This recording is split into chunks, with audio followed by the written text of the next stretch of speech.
Jangan Nabi Sulaiman, burung hudhud tidak terima. Burung hudhud lapor kepada Nabi Sulaiman.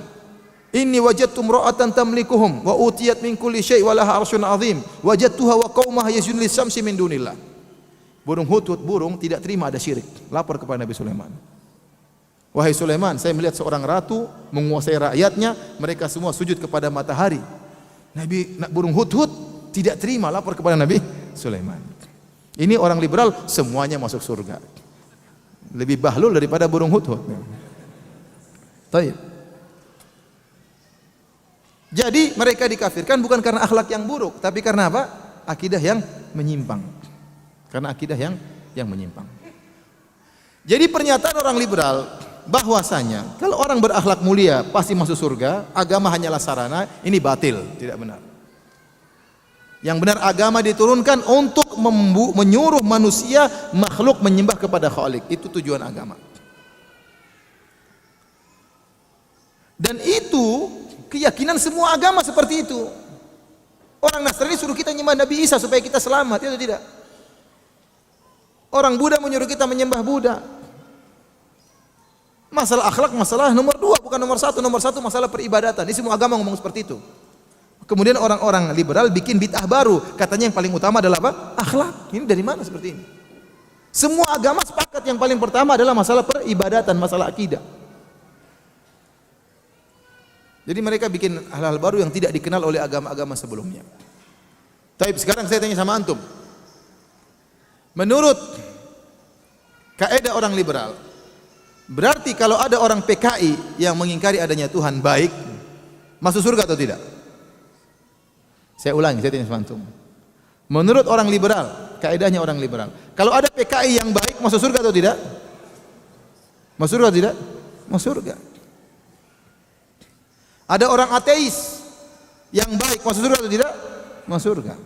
Loh gimana dia masuk surga? Tuhan saja dia tidak percaya, surga apalagi tidak dia percayai. Ente masukkan dia, ngapain saya masuk surga? Saya tidak percaya sama surga. Yang penting ente masuk surga. Loh gimana? Dia sih tidak percaya sama surga. Makanya saya katakan tadi, harusnya orang liberal mengatakan bukan cuma di akhirat ada surga Islam, ada surga Islam, surga Yahudi, surga Nasrani, Buddha, Hindu, Konghucu, Laose, surga Ahmadiyah, surga Syiah, terus ada surga apa? PKI. Di paling pojok itu surga PKI. Kenapa? Itu PKI akhlaknya baik. Itu PKI akhlaknya baik, masuk surga. Taib, kita sudah paham ya, syubhat yang pertama dan kita sudah bantah. Taib, kita lanjutkan dengan syubhat yang kedua. Kalau butuh break kasih tahu ya. Habis syubhat kedua kita break dulu ya. Syubhat yang kedua, mereka mengatakan, ini sering mereka ungkapkan tatkala terjadi perdebatan. Mereka bilang, ya akhi, ente jangan monopoli kebenaran. Ya. Jangan ente monopoli kebenaran. Kebenaran di mana-mana. Kebenaran relatif. Tidak ada yang absolut. Jangan ente merasa ente benar sendiri. Ente jangan nyalahkan agama lain. Ente nyalahkan agama lain karena ente melihat dengan kacamata agama anda. Kalau anda pakai kacamata agama lain, anda pasti membenarkan mereka. Selalu begitu, selalu begitu. Jadi menurut mereka tidak ada kebenaran yang absolut. Semua kebenaran adalah nisbi dan relatif. Nisbi dan relatif. Tidak boleh seorang merasa paling benar, karena kalau anda merasa paling benar, berarti anda telah memonopoli kebenaran. Berarti kebenaran tersebut absolut. Yang benar, kebenaran tidak ada yang absolut, semuanya relatif dan semuanya nisbi. Dan semuanya nisbi. Ini sering mereka ungkapkan. Sering mereka ungkapkan. Taib. Bagaimana kita membantah hal ini? Jawabannya mudah. Bantahan pertama, kita mengatakan terlalu banyak perkara di alam semesta ini yang kebenarannya absolut, tidak relatif. Banyak sekali. Tidak ada khilaf di kalangan manusia bahwasanya itu seperti itu, tidak ada khilaf. Contoh, matahari di atas, apa ada yang khilaf? Ada yang khilaf atau tidak? Tidak ada. Bahwasanya api itu panas, ada perselisihan? Itu absolut atau relatif? Absolut. Bahwasanya satu adalah setengah dari dua, Ada khilaf? Ada yang bilang 1/2 dari 4? Ada? Semua orang bilang 1/2 dari 2. Tidak ada khilaf. Banyak perkara-perkara yang absolut. Kenapa Anda relatifkan semuanya? Bahwasanya martel ini kalau ditaruh ke kepala Anda dengan kecepatan luar biasa bisa benjol kepala Anda. Masih ada yang mengatakan nisbi? Anda datang kepada ulil absar, Anda bilang, Pak Ulil, ini martel kalau taruh di kepala Anda bisa bikin benjol. Ini absolut apa relatif? Ya. Oh, menurut Anda? Menurut Anda gimana? Coba. Nanti kita sudah pukul kepalanya udah benjol. Itu benjol. Itu benjol menurut Anda, menurut saya bukan benjol. Repot. Justru kata para ulama, karena ada perkara-perkara yang absolut yang kita sepakati, maka bisa terjadi kemaslahatan. Kalau semua orang relatif, semua perkara relatif, tidak akan bisa berjalan kemaslahatan. Contoh kenapa penjahat ditangkap? Karena semua orang tahu penjahat itu buruk. Itu tidak ada yang mengambil harta orang itu, semua orang tahu itu buruk. Penjahat pun tahu itu buruk. Perampok pun tahu dia melakukan keburukan. Tidak ada khilaf dalam hal ini. Ente kok ngambil barang orang? Paham? Karena kita sama-sama meyakini mengambil barang orang dalam tanda kutip mencuri itu buruk, makanya ada peraturan orang mencuri ditangkap. Seandainya mencuri itu pun relatif, gimana coba? Coba kalau polisi mau tangkap mencuri, pencuri, saya tangkap kamu, jangan dulu. Kenapa ditangkap? Kamu salah. Itu kan menurut Bapak. Menurut saya tidak salah. Repot kan? Repot. Ada orang melanggar lalu lintas, tangkap. Kenapa ente melanggar lalu lintas? Kenapa? Itu karena ente tadi lampu merah, ente lewat. Itu kan merah menurut Bapak, menurut saya hijau. Gimana? Repot. Kalau semuanya relatif, tidak akan berjalan kehidupan ini. Justru karena ada perkara-perkara yang absolut yang kita yakini bersama, maka berjalanlah norma-norma dan nilai-nilai kehidupan. Kalau istilah dalam bahasa sosial apa? Norma-norma dan nilai-nilai. Disepakati oleh kita semua. Mengambil barang orang itu tidak boleh, sepakat, nggak ada yang bilang tidak baik. Pencuri pun tahu itu tidak baik. Ini bantahan. Bantahan berikutnya kita katakan kepada orang-orang liberal, kalau Anda menyatakan bahwasanya semua kebenaran adalah relatif, tidak ada yang absolut, tidak ada yang pasti, kita katakan maka kaidah Anda ini pula juga relatif. Jangan Anda absolutkan. Anda mengatakan semua kebenaran adalah apa? Relatif, tidak ada yang absolut. Nah, praktekkan kaidah ini pada kaidah Anda sendiri. Berarti kaidah Anda semua kebenaran relatif itu juga relatif. Paham? Paham atau tidak? Saya ulangi, kayaknya tidak paham. Anda mengatakan semua kebenaran apa? Relatif. Semua teori relatif. Kita katakan teori Anda bahwasanya semuanya kebenaran itu relatif, kalau begitu juga relatif. Maka jangan Anda merasa ini absolut. Kalau begitu Anda jangan protes sama orang kalau ada orang yang menganggap itu absolut. Karena kaidah Anda untuk memprotes dia juga relatif. Paham? Ya sudah kalau udah paham, alhamdulillah. Kok Ustaz kok bisa mereka mengatakan demikian? Mereka sebutkan dalil-dalil. Ya. Kata mereka ayat-ayat menyebutkan bahwasanya yang tahu kebenaran cuma Allah. Ente tidak tahu. Yang tahu kebenaran cuma siapa? Allah. Kita bilang benar, saya sepakat dengan Anda, yang tahu kebenaran cuma siapa? Allah. Justru karena Allah yang tahu kebenaran, Allah turunkan kebenaran tersebut dalam Al-Quran dan melalui lisan nabinya, melalui sunnah Nabi SAW. Apakah masuk akal ada Tuhan yang bijak menyuruh kita mencari kebenaran sementara kebenaran tidak ada yang tahu kecuali Dia? Kalau ada Tuhan seperti Tuhan Bahlul namanya, masa Tuhan suruh kita cari kebenaran terus kita tidak ada barometer kebenaran, yang tahu cuma saya, Tuhan cuma yang tahu, terus ngapain kita disuruh cari kebenaran? Paham? Tatkala Allah tahu kebenaran, maka Allah turunkan kebenaran tersebut dalam Al-Quranul Karim, Kitabul Huda, kitab petunjuk, melalui lisan Nabi SAW, melalui sunnah-sunnahnya. Makanya Allah berkata, fa in tanaza'tum fi syai'in faruddu ila Allahi war Rasul. Kalau kalian berselisih tentang sesuatu, kembalikan kepada Allah dan Rasulnya. Wa makhtalaftum fihi min syai' fa hukmuhu ila Allah. Kalian berselisih tentang apa saja, kembalikan kepada Allah Subhanahu wa taala. Ini sering mereka katakan, yang tahu kebenaran cuma Allah. Terus buat apa kalau gitu? Buat apa Allah menyuruh kita mencari kebenaran sementara kebenaran tidak ada yang tahu? Itu namanya Tuhan yang tidak rahmat. namanya Tuhan yang tidak sayang kepada ciptaannya. Allah turunkan aturan supaya ente kembali kepada aturan tersebut.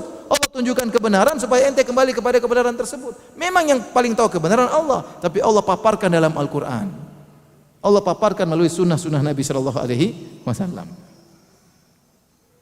Paham insyaallah? Taib. Kita break dulu ya. Break dulu biar antum fresh, antum mau makan-makan, mau minum-minum silakan.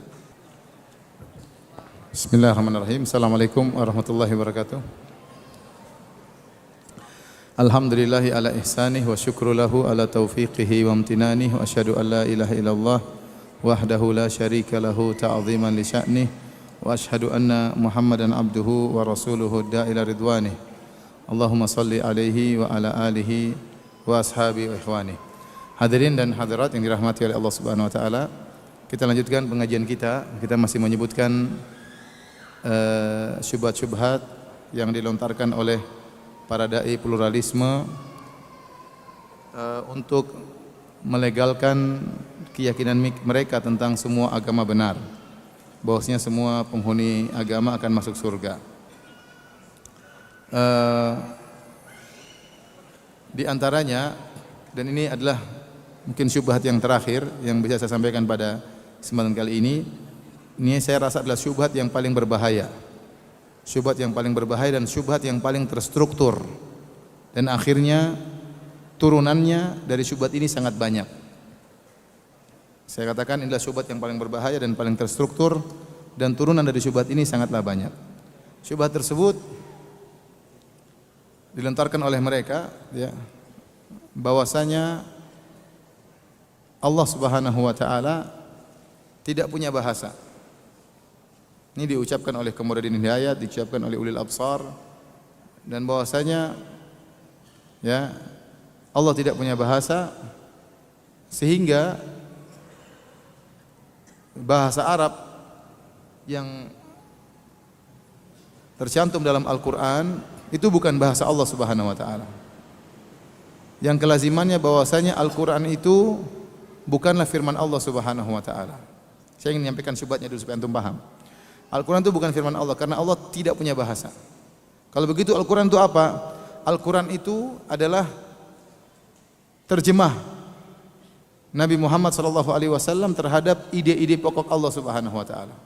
Allah ingin menyampaikan sesuatu tanpa bahasa, dipahami oleh Nabi SAW, diungkapkan dengan bahasa Arab berupa Al-Quran. Kalau Al-Quran adalah bahasanya Nabi Muhammad, bukan bahasa Allah, nah kita tahu bahwasanya Nabi Muhammad adalah seorang manusia. Dan kita tahu bahwasanya tidak semua penerjemah bisa menyampaikan sebagaimana bahasa aslinya.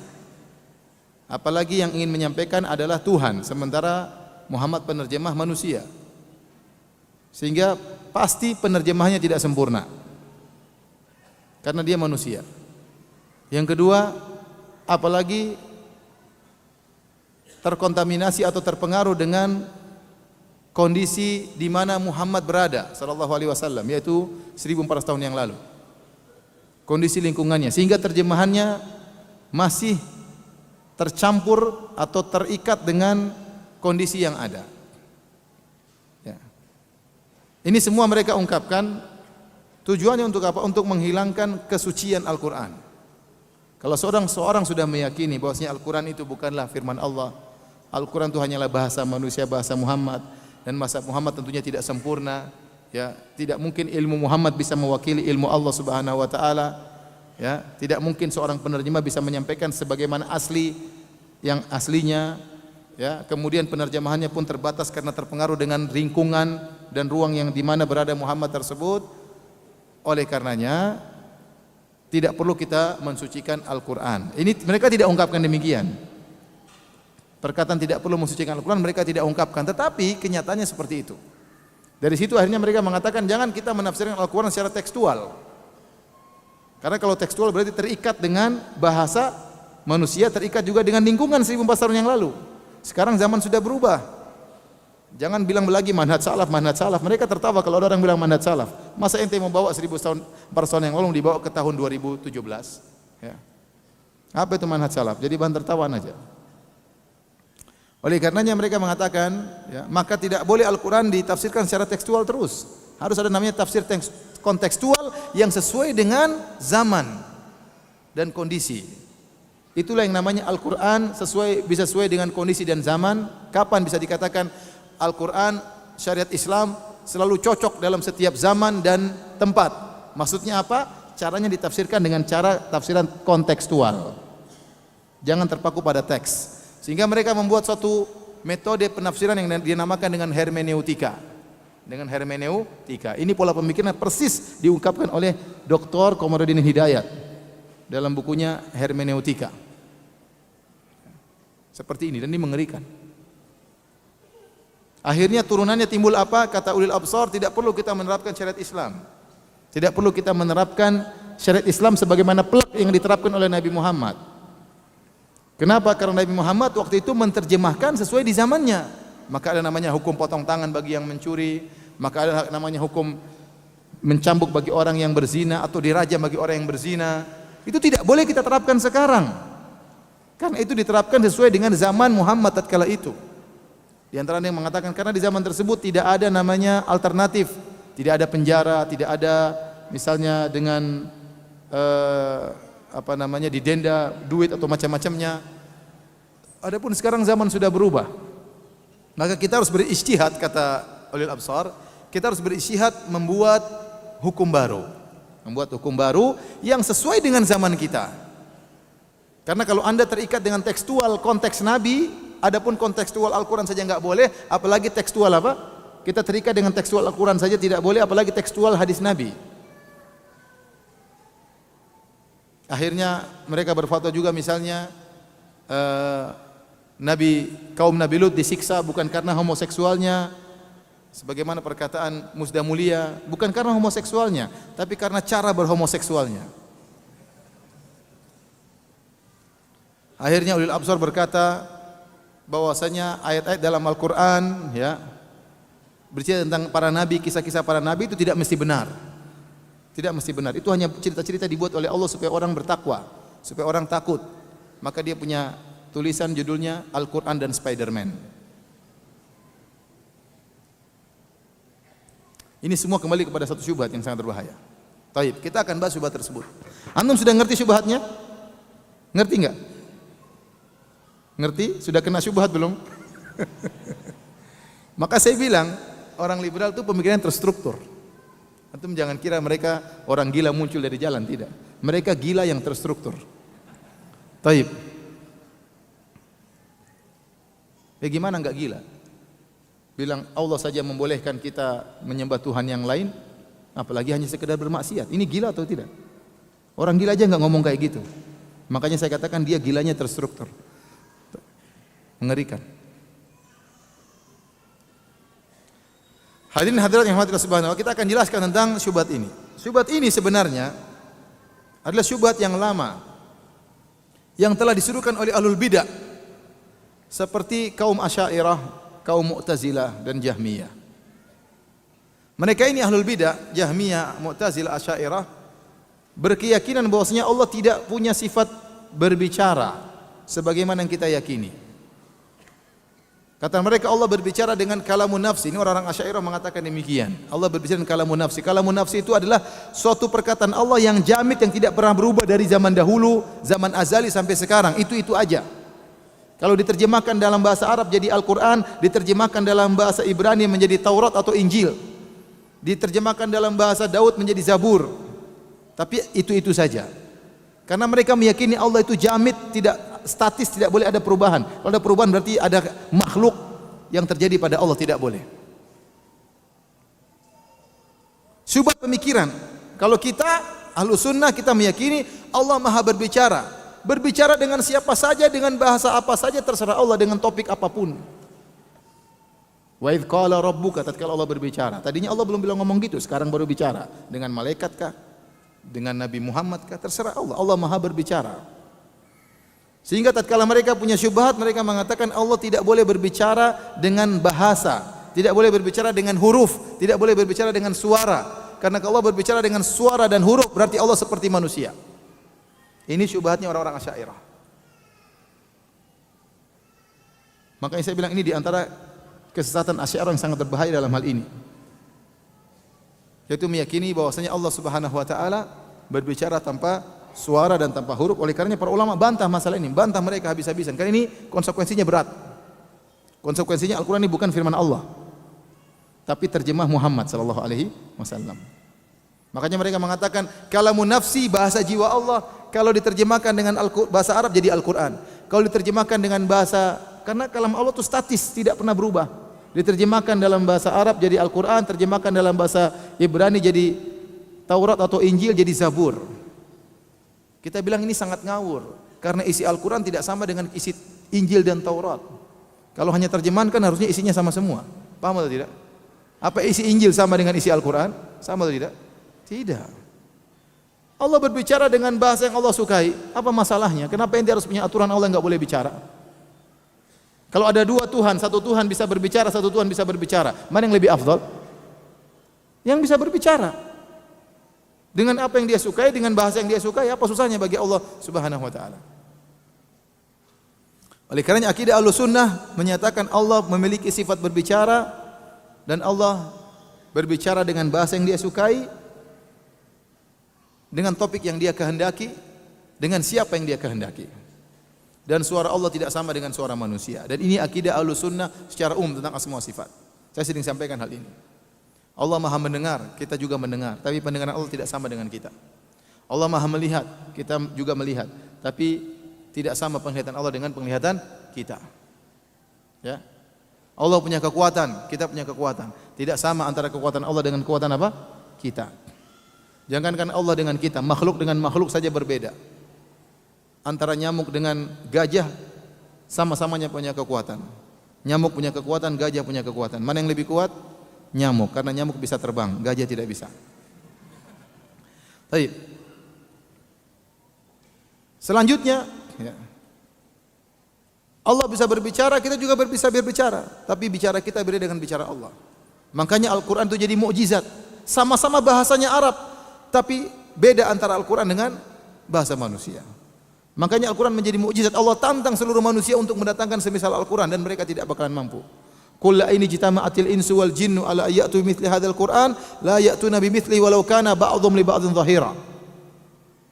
Kata Allah, katakanlah kalau seandainya seluruh manusia dan jin berkumpul, bersatu padu, membahu, saling bahu membahu untuk mendatangkan seperti Al-Qur'an, mereka tidak bakalan mampu, kata Allah Subhanahu wa taala. Kenapa? Karena Al-Qur'an mukjizat.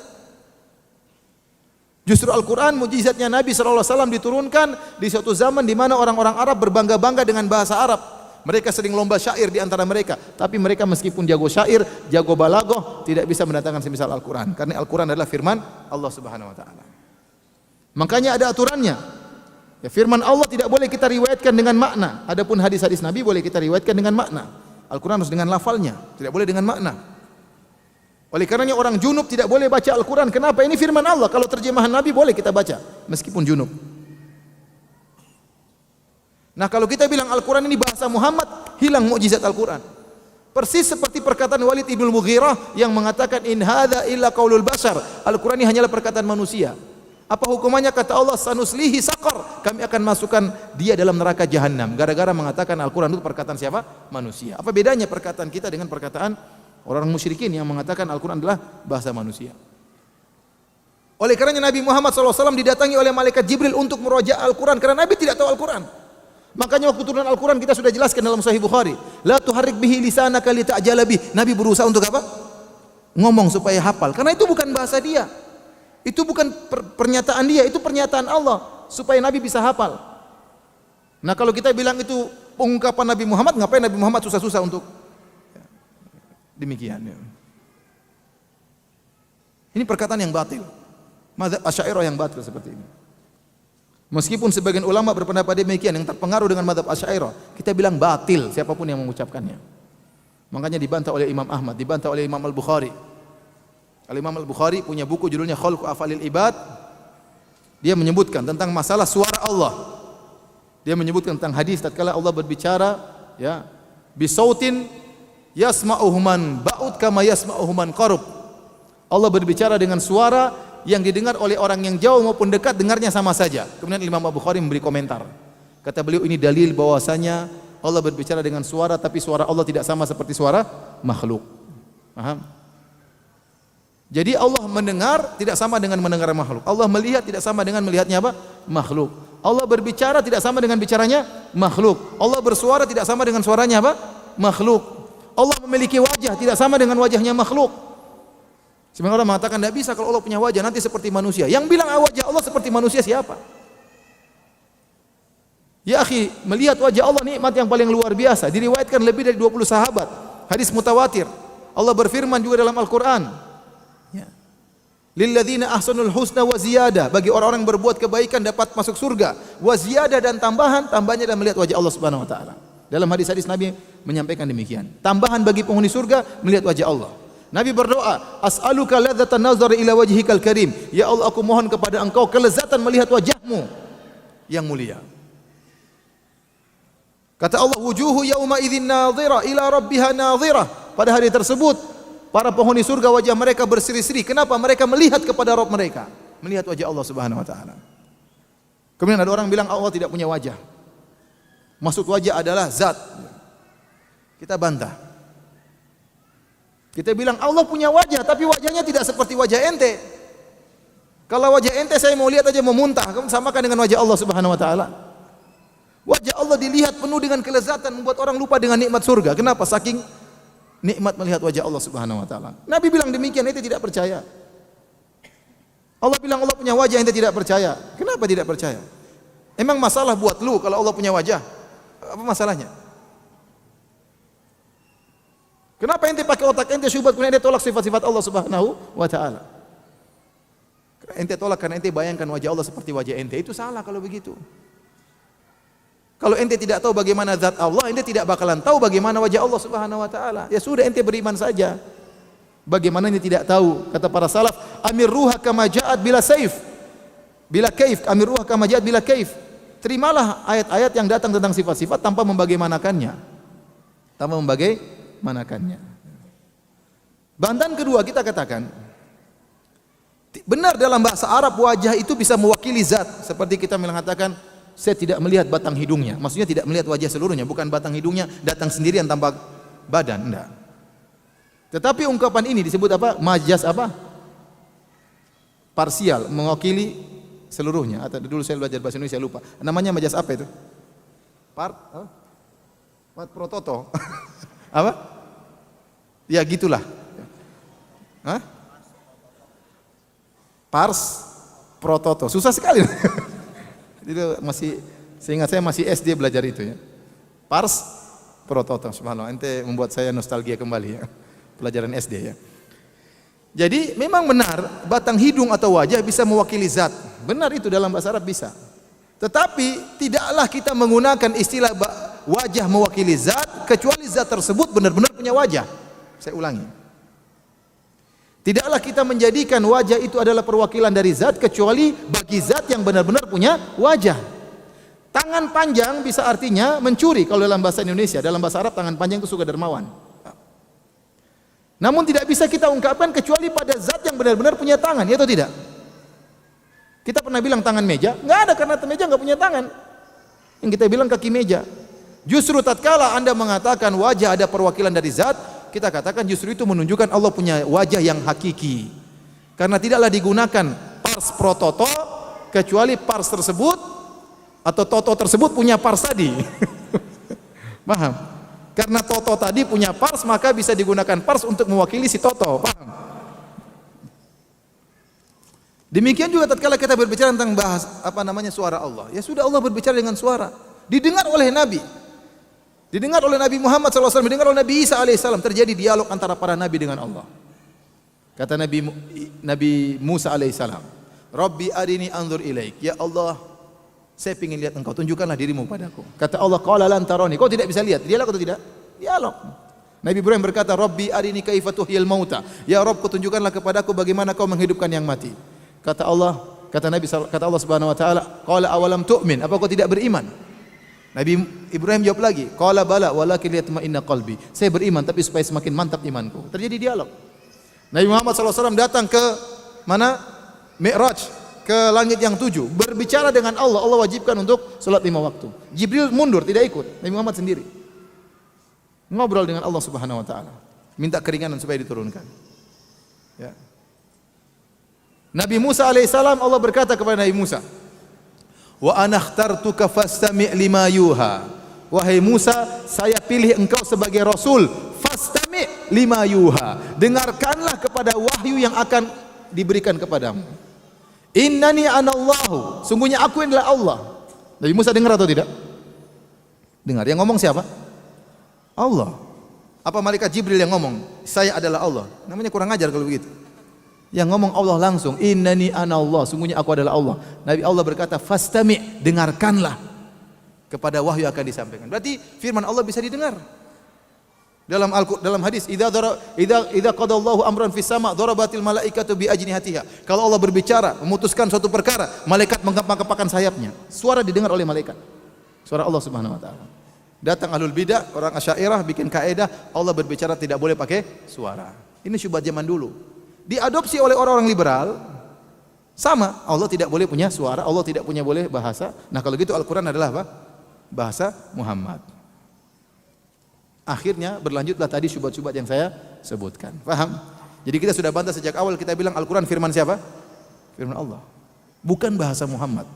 Bukan bahasa Jibril. Dia adalah firman Allah Subhanahu wa taala. Ya. Nabi menunggu wahyu dari Allah. Nabi tidak boleh mengotak-ngatik ayat tersebut. Semuanya dari Allah Subhanahu wa taala. Waktu Nabi SAW berdakwah kepada orang-orang kafir, tiba-tiba datang Ibnu Ummi Maktum yang buta. Nabi berpaling. Allah tegur. Kata Allah, abasa wa tawalla. Dia bermuka masam dan berpaling. Itu bahasa siapa? Bahasa Allah. Allah tegur Nabi Muhammad sallallahu alaihi wasallam. Taib. Bantahan berikutnya kita katakan, jadi yang sudah rusak sejak awalnya. Kita bilang Al-Qur'an itu tidak seperti perkataan Anda bahasa Muhammad. Tidak, Al-Qur'an itu adalah bahasa Allah Subhanahu wa taala. Maka dia mukjizat. Ya. Oleh karena subhanallah, ya, Allah mudahkan orang hafal Al-Qur'an. Anak-anak kecil sudah hafal Al-Qur'an, ya. Adapun kalau Injil terjemahan, Taurat juga terjemahan, sampai sekarang enggak ada yang hafal Taurat dan Injil. Siapa yang hafal? Enggak ada. Al-Qur'an yang hafal ribuan orang hafal. Anak kecilnya sudah hafal apa? Al-Qur'an. Al-Qur'an kalau ada satu huruf dirubah semua orang tahu. Kenapa? Karena ada yang memberitahu, karena banyak orang yang hafal Al-Qur'an. Itu namanya mukjizat dari Allah Subhanahu wa taala, bukan perkataan Muhammad. Bukan perkataan Muhammad sallallahu alaihi wasallam. Taib. Kemudian perkataan mereka, kalau ini bahasa Muhammad, ya, berarti Muhammad pasti kurang dalam penerjemahan. Karena dia manusia, bagaimana bisa mentransfer ilmu Allah seluruhnya? Kita bilang yang bilang Muhammad mau transfer ilmu. Jadi sudah taruhlah kita sesuai dengan, maksud saya menyebutkan bantahan kedua ini, taruhlah kita setuju sama ente, sama-sama sesat, benar ini perkataan Muhammad. Paham? Taruhlah ini perkataan Muhammad, bukan perkataan Allah, tapi ini sudah jelas batil ya. Kita bilang taruhlah ini perkataan Muhammad. Siapa bilang juga Muhammad mau terjemahkan seluruh ilmu Allah? Allah hanya menyampaikan sebagian ilmu Allah di Al-Qur'an. Di Al-Qur'an itu bukan semua ilmu Allah. Qul law kana al-bahru midadan li kalimati rabbi lanafidal bahru qabla an tanfada kalimatu rabbi walau ji'na bimithlihi madada. Seandainya lautan ini jadikan tinta untuk menulis firman-firman Rabbku, Allah Subhanahu wa taala, tidak akan mungkin. Jadi Al-Qur'an itu hanya sebagian ilmu Allah, bukan seluruhnya. Paham? Bukan seluruhnya. Jadi memang tidak ada, kalaupun itu Nabi Muhammad hanya terjemah, Nabi Muhammad juga tidak sedang menerjemah seluruh ilmu Allah, tapi hanya sebagian ilmu Allah Subhanahu wa taala. Tapi yang benar itu bukan terjemahan, itu adalah murni bahasa Allah Subhanahu wa taala. Baik, kita sekarang bicarakan turunannya. Tadi sudah saya sebutkan. Gara-gara mereka menganggap Al-Qur'an ini bukan bahasa Allah, sehingga diterjemahkan oleh Muhammad. Muhammad terjemahkan sesuai dengan konteks zaman dia, konteks sifat dia sebagai manusia, sebagai orang Arab yang tinggal di zaman Badui dahulu. Maka sekarang kita harus terjemahkan dengan bahasa kita, dengan konteks yang cocok dengan zaman kita, dengan tafsir namanya tafsir kontekstual, dengan tafsir namanya tafsir hermeneutika. Dan antum harus tahu, tafsir metode hermeneutika ini tidak punya kaedah. Orang liberal tuh sok-sok mengkritiki kaedah-kaedah para ulama, dikritiki. Nah, ente orang liberal punya kaedah atau tidak? Sebutkan kaedahnya. Enggak ada kaidah. Karena kalau mereka bukan bikin kaidah, mereka bukan lagi liberal. Paham? Liberal itu harus tanpa kaidah. Liberal itu harus tanpa kaidah. Karena kalau ente sudah bikin kaidah, ente sudah bikin aturan. Nah, berarti sudah tidak liberal. Maka ente tantang orang liberal, ente kritiki Imam Syafi'i. Imam Syafi'i dihabisi oleh Nurcholish Madjid dalam buku Fikih Lintas Agama. Dijelek-jelekin sama Nurcholish Madjid dan teman-temannya. Ini Imam Syafi'i begini hanya bikin repot, bikin kaidah macam-macam, dijelek-jelekan. Ente bikin kaidah, jangan jelek-jelekan Imam Syafi'i. Kita merasa bangga punya Imam Syafi'i bikin kaidah dalam agama, mengambil intisari agama kemudian dia buat kaidah supaya kita bisa paham. Ente malah jelek-jelekan. Ente kaidahnya apa orang liberal? Enggak punya kaidah, asal ngomong aja. Karena kalau ente bikin kaidah, ente bukan lagi orang liberal. Tapi ente yang orang yang punya peraturan. Ente enggak punya peraturan. Orang liberal. Baik. Di antara turunannya, saya katakan tadi, contoh perkataan ulil absar bahwasanya kita tidak perlu ikuti lagi hukum hudud, potong tangan, rajim, itu enggak perlu. Itu kan cocok di zaman Nabi. Sekarang Allah menyuruh kita untuk berjihad buat hukum baru yang sesuai dengan zaman kita. Ini berbahaya. Secara tidak langsung, secara tersirat dia mengatakan Muhammad sudah expired. Benar atau tidak pernyataan saya? Berarti Nabi Muhammad sudah expired. Al-Qur'annya pun sudah expired, dengan penafsiran Muhammad sudah expired. Jadi mereka mengatakan Muhammad salah dalam dua hal. Bukan salah, tapi kurang dalam dua hal. Ini perkataan Komarudin Hidayat, bekas rektor UIN Syarif Hidayatullah. Masih jadi rektor atau sudah enggak? Sudah enggak mungkin. Kalau enggak salah dia bekas rektor. Dia mengatakan Muhammad kurang dalam pertama menterjemahkan ilmu Allah ke dalam bahasa Al-Qur'an. Yang kedua, campur tangan Muhammad juga dalam masalah penafsiran. Jadi dalam penerjemahan tercampur sifat manusiawinya, dalam menafsirkan Al-Qur'an juga tercampur sifat apa? Manusiawinya. Ini semua untuk menghilangkan kesucian apa? Al-Qur'an. Bagaimana perkataan Al-Absar? Kata Al-Absar, tidak perlu. Kita tidak perlu menerapkan lagi hukum had karena itu diterapkan oleh Nabi Muhammad, ya, hanya cocok untuk zaman dulu. Kata dia, tidak ada syariat Allah secara terperinci. Yang ada syariat Allah secara global. Allah ingin keadilan, Allah ingin kebersamaan, Allah ingin kesamaan, Allah ingin kemanusiaan. Nah, itu diterjemahkan oleh Muhammad sesuai dengan zaman dia. Sekarang kita menerjemahkan keadilan, kemanusiaan, kebersamaan dan macam-macamnya dengan yang sesuai dengan syariat kita, sesuai dengan zaman kita. Ini melazimkan Muhammad sudah expire pertama. Yang kedua, ya sudah, enggak usah pakai Al-Quran kalau begitu. Al-Quran buang saja, hadis-hadis buat saja. Kan kata Anda, yang penting Allah itu ingin ide-ide pokok. Ide pokok Al-Quran itu apa? Kemanusiaan, kebersamaan, keadilan, kesamaan, kemanusiaan. Ini ide-ide pokok. Nah, kalau diterjemahkan dengan hadis-hadis Nabi, itu terjemahan yang benar di zaman Muhammad. Kalau zaman sekarang sudah enggak cocok. Ya sudah, kalau gitu ngapain pakai Al-Quran? Al-Quran buang, hadis buang, Al-Quran buang, sudah ente terjemahan sendiri aja, bikin hukum baru. Ini berbahaya. Ini kekufuran. Karena ini artinya menolak syariat Allah Subhanahu wa taala. Taib, kita bilang sama Ulil, saya setuju sama Anda kalau Anda merasa Muhammad sudah expire, sekarang Allah suruh kita untuk berisiat membuat hukum yang baru. Sekarang siapa yang mau bikin hukum, saya atau ente? Siapa yang disuruh berisiat oleh Allah? Siapa yang mau jadi nabi baru dalam hal ini? Mengganti kedudukan Muhammad. Benar atau tidak? Dia bilang Muhammad sudah expire, berarti kan harus ada yang mengganti kedudukan siapa? Muhammad. Nah, sekarang siapa yang beristihad untuk bikin hukum baru? Saya atau ente? Atau dia atau mereka? Atau kita bersama? Nanti ulil absar bikin hukum, enggak beres, itu enggak benar, yang lebih saya lebih. Coba kita adu-aduan IQ, mana lebih tinggi IQ-nya. Ya repot gitu. Habis-habisan nanti begini terus. Akhirnya tidak ada rahmat. Setiap orang boleh berpendapat. Kalau gitu percuma Islam. Percuma Islam. Ini perkataan sangat berbahaya diungkapkan oleh ulil absar dalam buku-bukunya. Taib, di antara turunan juga kesalahan akibat tafsir hermeneutika ini. Jadi sebenarnya hermeneutika ini asal muasalnya dari Nasrani, orang-orang Kristen. Kenapa orang Kristen mendapati Injil mereka itu banyak kontradiktif, tidak sejalan dengan zaman mereka, sehingga mereka perlu tafsiran yang kontekstual, paham? Karena bertentangan dan macam-macamnya, sehingga perlu kontekstual. Kita enggak perlu. Kita enggak perlu kontekstual. Ya. Al-Quran dan hadis alhamdulillah bisa berjalan di setiap zaman. Ada bukti, lihat kerajaan Arab Saudi sampai sekarang menegakkan syariat Islam dan alhamdulillah makmur, alhamdulillah baik-baik saja, kriminal sangat kurang, alhamdulillah. Kenapa ente mau bikin ciptakan lagi yang baru sementara yang sudah ada buktinya, sudah jalan, sudah bagus, ngapain ciptakan lagi hukum-hukum baru? Cukup firman Allah Subhanahu wa taala, "Walakum fil qisasi hayatun ya ulil albab." Dalam praktek kisos itu ada kehidupan wahai orang-orang yang cerdas. Dan benar, coba kita praktekkan kisos. Ada orang bunuh orang, kita bunuh orang tersebut karena dia bunuh orang lain. Memang kelihatannya kejam kita bunuh orang ini. Tapi setelah kita bunuh orang ini, enggak ada orang lagi ingin bunuh orang. Akan tersebar kehidupan. Orang tidak berani bunuh orang lain karena dia tahu kalau dia bunuh orang lain dia bakalan dibunuh. Makanya kata Allah dalam praktek kisos itu justru ada kehidupan, bukan kematian. Orang ini memang mati, tapi gara-gara dia mati, kehidupan tersebar. Darah itu mahal dalam Islam. Coba tatkala kisos tidak dipraktekkan, lihat. Orang bunuh orang gampang aja, bunuh tidak apa-apa, di penjara nanti keluar lagi, tinggal bayar selesai. Islam tidak bisa begitu. Tatkala hukum Islam ditinggalkan, ya akhirnya seperti itu. Ente mau bikin hukum baru, beristihad, mau jadi menduduki kedudukan Nabi SAW, ngawur wahai ulil. Ya.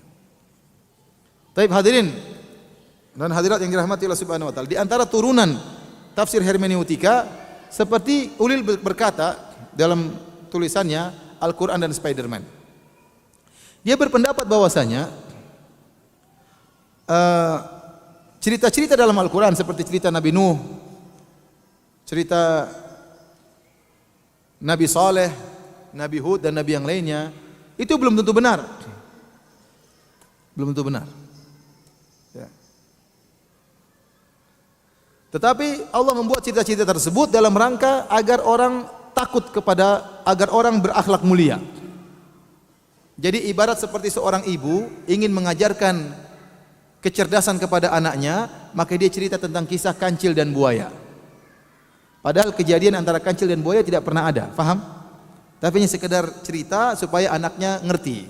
Kira-kira demikian maksud ulil. Bahwasanya Al-Quran itu bikin cerita tentang Nabi Nuh, tahu-tahu banjir. Ini semua belum tentu benar kata dia.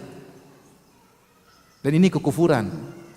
Ini sama seperti perkataan orang kafir dahulu waktu mendengar Nabi membacakan Al-Quran, kata mereka asatirul awwalin. Ini hanyalah dongeng orang-orang terdahulu.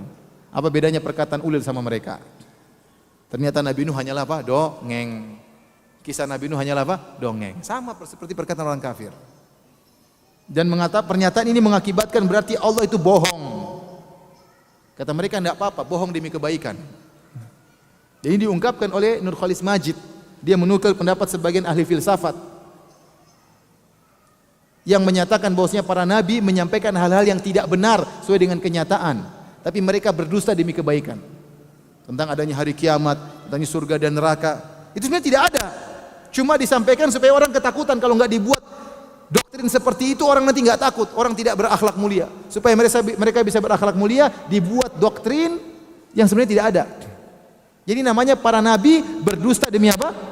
Kebaikan. Nah sama perkataan ulil ini. Katanya Nabi Nuh, cerita Nabi Nuh itu tidak ada. Masa Allah kejam seperti itu? Tidak sesuai dengan logika dia. Kata dia, kalau Nabi Nuh Allah seperti itu modelnya, itu Allah nggak benar itu. Itu Allah Yahudi katanya. Ada darah Yahudi. Kenapa kejam seperti itu? Masa gara-gara tidak beriman kemudian bikin banjir ya. Jadi mengerikan. Akhirnya sama dengan mengatakan cerita tersebut adalah dongeng, dan ini berarti mengatakan Allah berdusta. Padahal Al-Quran tidak ada kedustaan sama sekali. Taib. Di antara turunan dari hermeneutika, tafsir kontekstual tanpa kaidah itu adalah pernyataan seperti Muzdah Mulia, bahwasanya kaum Nabi Lut diazab oleh Allah bukan karena homoseksualnya. Kata dia, homoseksual itu dari sananya, kenapa disalah-salahin?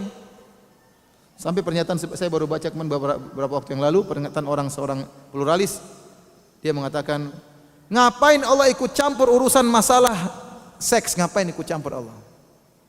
Subhanallah. Allah nggak perlu ikut campur urusan masalah. Allah ikut campur, kalau gitu biarin orang zina, apa masalahnya? Kenapa Allah haramkan zina? Karena itu berbahaya, nasab tidak jelas, menghancurkan keluarga, nanti anaknya siapa, istrinya siapa. Allah turunkan syariat yang indah. Ente nikah dengan aturan. Kalau Allah tidak boleh urusan masalah seks, masalah kemaluan, ya sudah, mau zina mau apa silakan. Akibatnya apa dunia kalau zina tanpa peraturan? Ya, rusak. Ini anak yang pelihara siapa? Bapaknya ada 3.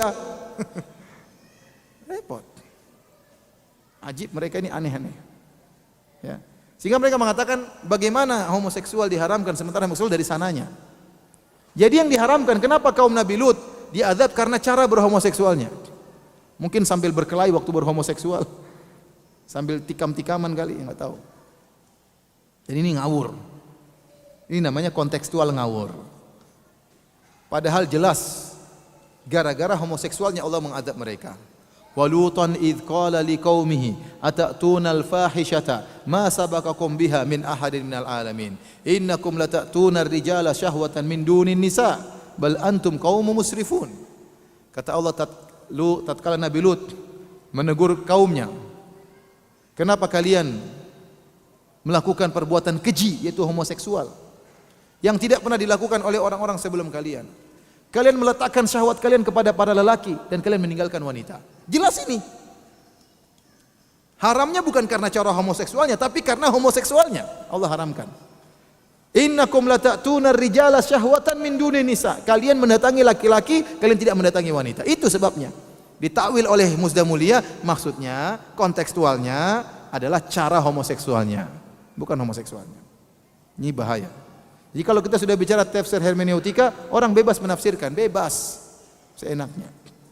Karena tidak ada kaidah, tidak ada aturan. Mau bilang begini, mau bilang begitu, terserah. Bagaimana kita bantah Musda Mulia? Kita bilang ini bukan dari Allah, ini namanya kelainan.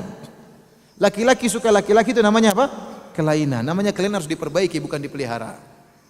Sama ada seorang wanita suka digauli oleh hewan, itu namanya kelainan. Paham?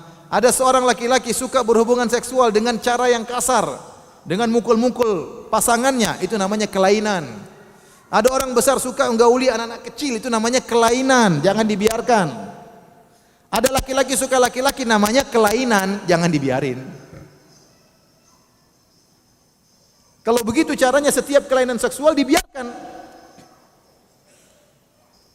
Kita katakan setiap kelainan diperbaiki. Di antara kelainan adalah laki suka dengan laki-laki. Contoh lagi perkataan mereka untuk membela homoseksual. Kata mereka, kalau memang homoseksual haram, maka tentunya Allah sudah menurunkan azab kepada negara-negara yang membolehkan homoseksual. Allah sudah menurunkan azab kepada orang yang melakukan homoseksual. Kita bilang ini ngawur. Pernyataan seperti ini melazimkan penghalalan semua maksiat. Bukankah banyak orang koruptor yang tidak diazab oleh Allah? Banyak tidak? Bukankah banyak pembunuh yang tidak diazab oleh Allah Subhanahu wa taala? Bukankah banyak pemerkosa yang tidak diazab oleh Allah Subhanahu wa taala? Kata Allah, "Innama yu'akhiruhum liyaumin tashkhasu fihi al-absar." La tahsabanna Allaha ghafilan amma ya'malu adh-dhalimun. Jangan kau sangka Allah lalai dari perbuatan orang-orang zalim. Innama yu'akhiruhum, Allah menunda nanti hukumannya. Tidak mesti orang bermaksiat sekarang kemudian dihukum oleh Allah sekarang. Kita bilang kamu kesini yang bilang homoseksual halal. Kalau saya penggal kepalamu sekarang, terus saya tidak dihukum, berarti halal memenggal kepalamu. Paham? Paham atau tidak? Ini perkataan berbahaya. Berarti semua maksiat yang tidak ada hukumannya dari Allah menjadi halal. Ini berbahaya. Oleh karenanya para hadirin dan hadirat yang dirahmati Allah Subhanahu wa taala, demikianlah model mereka, ya. Akhirnya mereka ngawur dalam menafsirkan ayat Al-Qur'an dan tanpa kaidah sama sekali. Baik. Sekarang saya mau sebutkan beberapa contoh tentang penafsiran mereka. Jadi mereka terkadang berdalil dengan Al-Qur'an dan hadis. Dan kebetulan disertasi saya tentang pendalilan orang-orang pluralis dengan Al-Qur'an dan hadis. Mereka tahu mereka di atas kebatilan, tapi mereka mau cari-cari ayat supaya cocok dengan apa? Kebatilan mereka. Ingat, tidak ada ayat sama sekali yang mendukung mereka. Tidak ada ulama sama sekali yang seperti mereka. Abdul Muqsid Ghazali dalam bukunya Argumen Pluralisme Agama, ya, melakukan banyak kebohongan. Dia mengesankan bahwasanya Ibnu Katsir berpendapat seperti dia. Dia mengesankan bahwasanya Rashid Ridho berpemahaman seperti dia. Dia mengesankan Al-Qurtubi berpemahaman seperti dia. Enggak ada ahli tafsir yang liberal itu, enggak ada. Itu ngawur total. tapi mereka melakukan kebohongan, motong-motong perkataan ulama, bahkan motong-motong ayat. Sama dilakukan oleh Zuhair al-Musrawi. Motong-motong ayat, dalil enggak nyambung. Jadi cara pendalilan mereka itu seperti ini kira-kira. Fawailul lil musallin, titik. Celaka orang-orang yang salat, selesai. Tidak dilanjutkan. Alladzina hum an salatihim apa? Sahun. Yaitu orang yang lari dari salatnya. Jadi fawailul musallin, celaka orang salat binasa, titik, sudah. Dia enggak lanjutkan ayatnya. Mereka seperti itu sering. Contoh pendalilan mereka tentang bolehnya berakidah, bolehnya kafir, bolehnya tidak menyembah Allah, boleh. Kata mereka, faman syaa'a falyu'min wa man syaa'a falyakfur. Allah yang bilang, barang siapa yang ingin beriman silakan, barang siapa yang ingin kafir silakan. Kan bebas, kenapa ente atur-atur? Allah saja boleh. Ya akhi, ayat itu didatangkan oleh Allah untuk mengancam, bukan untuk membolehkan. Lanjutkan ayatnya. Allah mengatakan inna a'tadna jahannama lidzalimina naran ahata bihim suradikuha. Inna a'tadna lidzalimina naran ahata bihim suradikuha. Lanjutan ayatnya, Allah menyiapkan api neraka jahanam bagi orang-orang zalim. Ayat selanjutnya tidak dibaca. Jadi kaidah mereka apa? Fawailul lil musallin. Celaka orang salat, titik. Zuhair Musrawi contohnya, lihat Islam adalah agama rahmat. Kenapa kita nyala-nyalakan orang? Nabi Sulaiman saja waktu ngirim surat kepada Ratu Bilqis, Bismillahirrahmanirrahim. Dengan Allah Maha Pengampun lagi Maha Penyayang. Lanjutkan ayatnya. Jangan stop di situ. Apa ayatnya selanjutnya? Wahai Bilqis, datang masuk Islam, kalau enggak saya perangi. Kan begitu ayatnya selanjutnya. Selalu dalilnya begitu. Contoh kata mereka semua agama benar. Memang Allah ingin kita berbeda-beda, tidak boleh satu model. Allah berfirman dalam Al-Qur'an, "Walau sya'allahu laja'ala ummatan wahidatan." Ya. Wala yazaluna mukhtalifina illa man rahima rabbuk. Walidzalika khalaqahum. Walau syaa rabbuka. Kalau seandainya Rabbmu berkehendak, Allah akan menjadikan umat ini menjadi satu, tapi Allah menjadikan mereka berselisih. Titik, mereka tidak lanjutkan. Kata mereka berarti memang Allah suka kita berbeda-beda agama. Ente mau satu-satukan. Jawabannya itu Allah tidak sedang berbicara tentang syariat. Tapi Allah berbicara tentang Allah menghendaki demikian secara takdir. Sama seperti Allah menghendaki iblis kafir. Allah menghendaki Fir'aun tetap kafir. Tapi Allah mengirim Nabi Musa untuk mendakwai Fir'aun. Kenyataannya Allah mentakdirkan ada kebaikan dan keburukan. Tapi bukan berarti keburukan tersebut dilegalkan oleh Allah. Saya ulangi. Allah kenyataannya memang berkehendak adanya kebaikan dan keburukan, tapi bukan berarti melegalkan keburukan tersebut. Allah menghendaki memang ada berbeda-beda agama, tapi bukan berarti Allah melegalkan seluruh agama tersebut. Allah menghendaki iblis tetap hidup dan menggoda manusia, tapi bukan Allah melegalkan itu. Makanya lanjutkan ayatnya. Ayatnya selanjutnya kata Allah, "Wa tammat kalimatu rabbika la amla'anna jahannama minal jinnati wan nasi ajmain." Ya, Allah akan memenuhi neraka dengan jin dan manusia yang kafir. Jadi mereka hanya berdalil dengan awal ayat, belakangnya ditinggal. Awal ayat, belakangnya apa? Ditinggal. Itulah cara pendalilan orang-orang liberal.